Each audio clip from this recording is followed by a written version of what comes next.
students, welcome to this class. So we're going to paint this hummingbird. Before I start talking about like how we're going to paint it and all the colors, let's use a little bit of masking fluid because that needs time to dry anyway. And apply it maybe like toward the eye a little bit. There's like not like the entire highlight that we see in the eye, but maybe like the left corner. And by the way, this is my test piece. It's actually the same type of a hummingbird, except that this is the back of it, and now we're going to paint the front of it. But I want you to see like where I applied the blue violet, which is a combination of cobalt blue and quinacridone red. This is my rigger brush. Just use a brush you don't care about because the masking will damage your brush. You just have to clean it right away. I wipe my brush on a towel just so I don't have much water. And then I just grabbed it and I wipe it against the neck of the bottle. So there's that white hair, I want to say, like the feather, just a little bit here, just so I have it. And then the left corner here of the eye, just a little bit. And let's see what else. Maybe like this area right here. And try to like do like very fine lines by squishing the brush a little bit, and I just wiped it on a towel.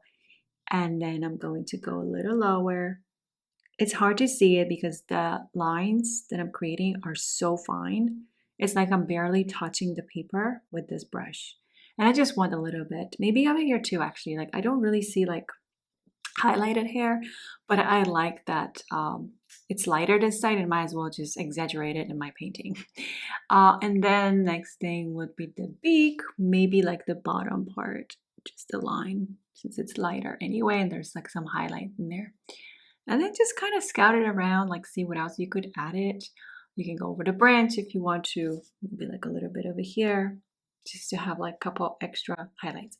So now I'm going to quickly clean the brush. This is my round 8 golden one, and actually I could easily use a softer brush, but this is just to quickly apply first water here toward the beak. It's just that I want to have a fine point.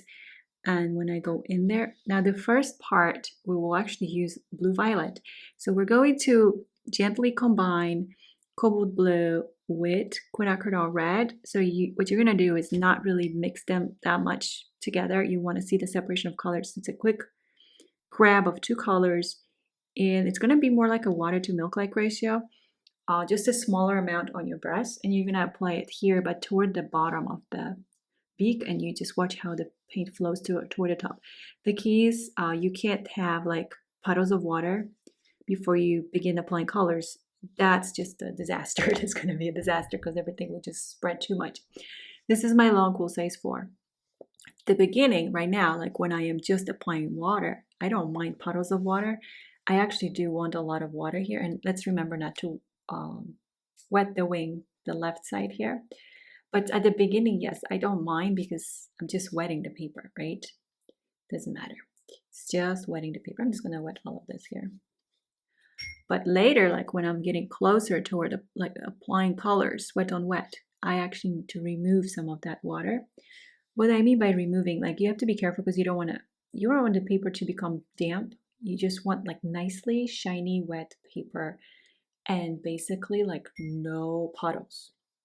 Right now, I'm okay with the puddle. Again, I'm not applying colors yet. I'm just wetting the paper. And the longer I wet the paper, the more time I'm going to have to apply colors. And of course, if you wet the backside, then you definitely have more success overall. Unless you have a lot of experience already, then you kind of know like how much time you have and what do you do at certain stages and so on. But at the beginning, I do recommend this. It's like a new protocol for me. Like I'm just gonna always recommend this because when I first started painting, actually, I did wet a lot backside of the paper. And I even have videos like on my channel from like years ago when I was talking about wetting the paper from the back side and the front side, and also how I was placing it on the glass top table, and I would let that paper just glue itself to the table, and that's all valid. Those are actually great tips. The longer I was teaching, I've been teaching, and I just kind of got used to certain ways, but then I'm thinking like, I just need to go back to those ways because it does help with applying colors wet on wet. You really have a lot more time, and especially for my beginners, I really want you to be successful. I want you to enjoy watercolors, not get frustrated when the paper starts to dry. So I'll tell you more and more in like the newer classes. I'm just gonna stick with it, not just like, oh, I'll mention it here and there. No, I'm just gonna talk about it. That to have more time to apply colors, like right now, we're just gonna paint this hummingbird here, right? This part. You can still wet the backside of the paper. If you don't have glass top table, don't worry about it. This, what I have here, if you see on the right side, this is a sheet. It's a PVC sheet that you would use for framing artwork. It's plastic. I use that now too underneath just to keep things like just easier on my table. And I started doing it more with the 21 Days of Summer because it's just easier because the cards are so small. And I did want to wet the backside of the paper, and I wanted the paper to stick to the PVC because it's just so much easier. Anywho's, I'm just going to wet it one more time. And now this is the moment, because I'm so close to start applying colors. I'm actually going to really start pushing that water. And here is the wing here. I'm just gonna wet this side too. I want the color to bleed toward the background just to make it more pretty. Now watch the paper, no puddles, right? So just push it down, push it down, push it down. And actually what I should have not done is, I'm going to show you, because we can jump onto the bottom right away if we don't wet like the entire branch, and if we keep all this dry, and it's hard to see it right now, but all this, because then we can paint right away the bottom. So let's not wet too much. Okay, back to wetting just one more time. Up to here, so I can quickly start working on the bottom part of the hummingbird. And again, if there's too much water, push it down. There's the beak, head. As you see, I go through it multiple times. It's not just like one time wetting the paper and walking away from it. And then here's the background. There you go. Now, grab a softer, comfortable brush. I'm actually going to grab my Round 8 Golden 2. So it's from my own series. You just want to have this nice fine point. You can actually grab even a smaller brush. Like a size 3 would be fine. This is my cobalt blue. And I'm going to grab a little bit of, there's my quinacridone red. So now I have like a blue violet. But it's a little too, it was too thick. Now it's more like a water-like ratio. And then we're going to apply it toward the bottom. See what happens. If the paint spreads too much, and for me it does, I'm going to go back to that thicker, which is more like milk-like ratio. And again, just add it from the bottom. See how the paint spreads. Use the tip of your brush, just like a pencil, like if you were holding a pencil, and keep going down or toward the right side and apply this color. And you know what? The wing here is darker, like a shade, right? It's shaded. I might as well just add a little bit of that blue in there. And I have to be careful so I don't forget, because I get sidetracked so easily and I just keep going. But this should be lighter. I just want a little color. So now we just kind of marked it for ourselves, like where we have the highlights and where we have the overall, like the blue violet. What will work is also adding some of the Van Dyke brown, but later on.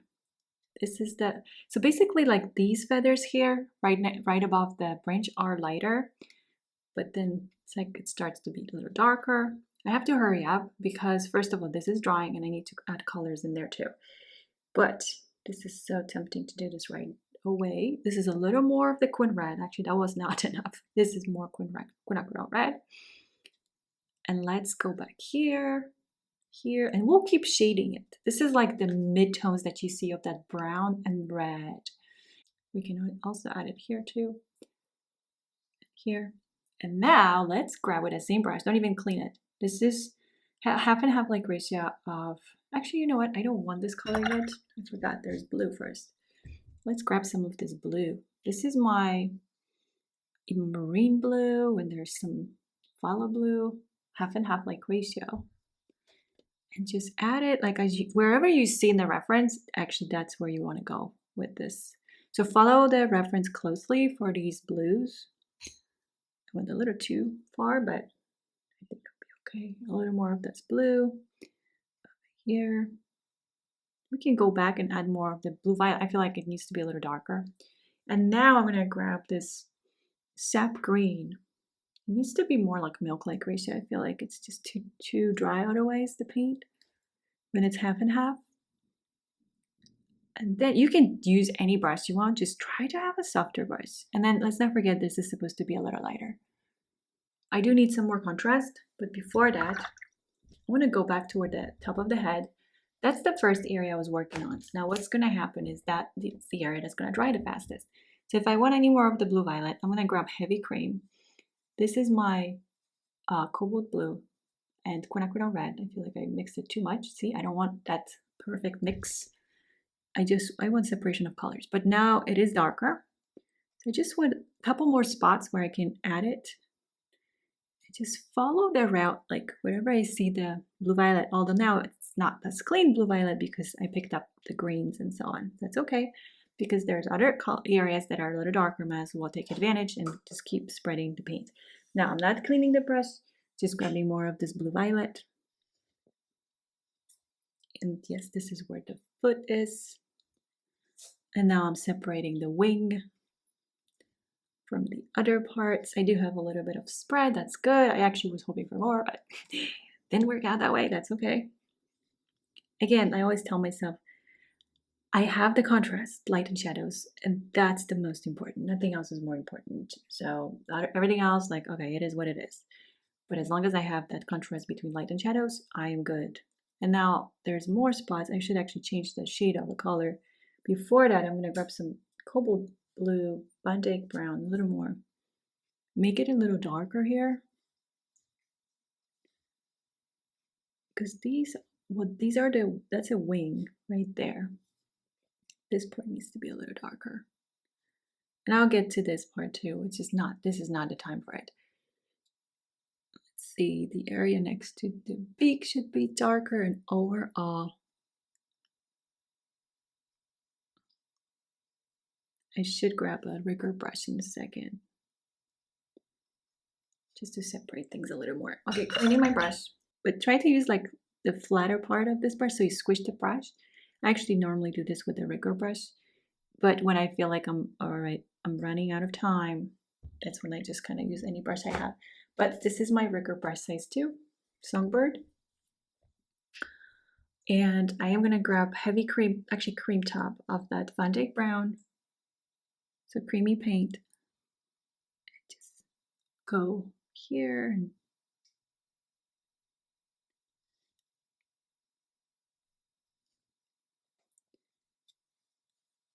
and add some hair, individual hair. So you need to like only have paint on the tip of your brush, and this feels like a creamy paint. Now, too much detail is not good, just FYI, because then it just looks overworked, but just a little bit. I'm actually going to add a little more on this side, probably. All right, my friends. So that's really it for this painting. I zoomed out completely in my reference image too, just so I can see how I did with the overall. I'm not crazy about these last lines that I placed that went on dry almost, the little wrinkly lines, but I think it's fine. It's kind of like the overall, just so as long as we have light and shadows, we're good with everything. So I removed the masking from here too, from here, and that's pretty much it. And then accidentally, I actually added a little bit of shine. I have this set by Holbein. It's Chroma Pearl, Watercolor Iridescent Chroma Pearl. And I grabbed it by accident. I can see it. It's here. It's actually pretty cool. I like the look of it. I'm going to share more about it later.